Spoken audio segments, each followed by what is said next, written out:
মাত্র একটা গাড়ি ওভারটেক করলো, এদের সামনে আর একটা গাড়ি ঢুকে দেওয়ার চেষ্টা করছে। হ্যাঁ, আপনাকে হর্ন দিতে হবে, হর্ন দিলে সতর্ক হয়ে সাইডে থাকবে। ভাইয়া আপনি কিন্তু অযথা স্টিয়ারিং কাটাকাটি করছেন। যান যান যান যান, সমস্যা নাই। আপনি পিছনে সিএনজি, আপনাকে বামে থাকতে হবে, যেহেতু ওর চেয়ে আপনার গতি কম, তাহলে ওকে সাইড দিতে হবে অবশ্যই।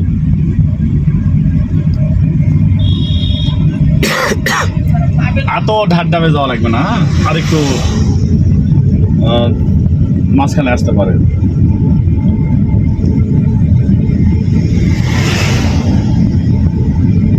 অবশ্যই ডান সাইড মিরর আপনাকে কমপক্ষে মিনিটে 20-30 বার, মিনিমাম 30 বার আপনাকে দেখতে হবে।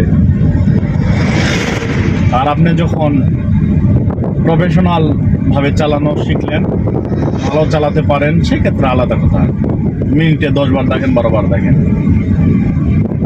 কিন্তু দুর্ঘটনা এড়াতে ডান সাইড মিরর বারবার দেখার কোনো বিকল্প নেই। হ্যাঁ, বারবার দেখতে হবে।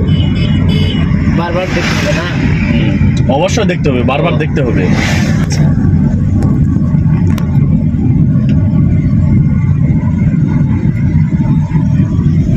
একটু পর পর চোখের ইশারা যাইতে হবে ডান সাইড মিররে, যে আমার পিছনে কোনো গতিশীল কোনো গাড়ি আছে নাকি, বা কি গাড়ি আসছে, আমাকে ওভারটেক করার চেষ্টা করছে নাকি, এগুলো লক্ষ্য রাখতে হবে।